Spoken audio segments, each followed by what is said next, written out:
A shopkeeper mixes 2 types of rice costing 250 টাকা পার KG এবং 280 টাকা পার 5 কেজি, ঠিক আছে। The ratio 7:8 A find the net cost of resultant mixture কত, অর্থাৎ মিক্সচার দুটোকে পাইল করেছে এবং তারপর নেট কস্ট কত হবে সেটা আমাদের এখান থেকে বের করতে হবে।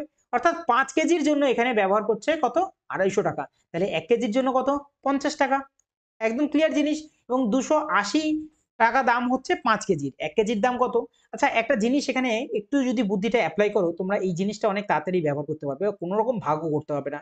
আমরা জানি কি, আমরা জানি হচ্ছে আমাদের 28 ইন্টু 5 যদি করি তাহলে আসে হচ্ছে আমাদের 140, কিন্তু আমাদের 140 না, দরকার হচ্ছে 280, মানে 140-এরই ডবল। তাহলে আমরা 28 এর ডবল করে দিই, 28 এর ডবল হয়ে যায় হচ্ছে আমাদের 56, 56 ইন্টু যদি 5 করি তাহলে আমাদের কত আসে, 56 ইন্টু 5 কিন্তু আমাদের আসে হচ্ছে 280। অর্থাৎ এখানে কত আসবে, 280 কে যদি 5 দিয়ে আমরা 5 দিয়ে যদি 280 কে ভাগ করি তাহলে আমাদের আসবে হচ্ছে আমাদের 56 টাকা পার কেজি করে আসবে। এবং এই দুটোকে মিশিয়েছে কি অনুপাতে, 7:8 অনুপাতে মিশিয়েছে। এবং ওয়েটেড এভারেজের মাধ্যমে আমরা কিন্তু এটার বের করে ফেলবো কি, যে রেজাল্টেন্ট মিক্সচারটা আসবে তার পার কেজির দাম কত। 5 7 কত হয় হচ্ছে আমাদের 35, মানে 350, এবং 5 8 40, 40 আর 4 হয়ে যাবে হচ্ছে আমাদের 44, আর এদিকে 48 এর 8 হয়ে যাবে। এখান থেকে 8 আসবে, 4 আর 5 9 আসবে, এবং 4 আর 3 আসবে হচ্ছে আমাদের 7, 798 আসবে।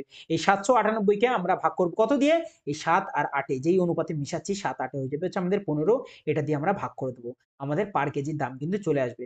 আমরা যদি এটাকে ভাগ করি মুখে মুখেও করতে পারবো, 5 বারে যদি দিই তাহলে আসবে 75, তাই তো 6 15 90 বেশি হয়ে যায়, 5 15 75, 5 যদি যায় এখান থেকে 4 নামবে, দিক থেকে নামবে হচ্ছে 8, 48 আসছে। 3 15 হয় 45, 48 এর মধ্যে আমরা 45 দিতেই পারি, নামবে কত। আচ্ছা এখানে কতবার দিলাম, 3 15 45, 3 বারে দিলাম 45। আর 53 যদি বলি একটাতেই আছে, সেটা হচ্ছে অপশন বি তে, তাও আমরা একবার দেখবো। নামবে হচ্ছে 30, 3 নামবে, দশমিক দিয়ে আমরা নেবো 0, 15 দুগুণে আসবে 30, অর্থাৎ 53.2 অপশন নাম্বার কিন্তু আমরা বি তে পাচ্ছি।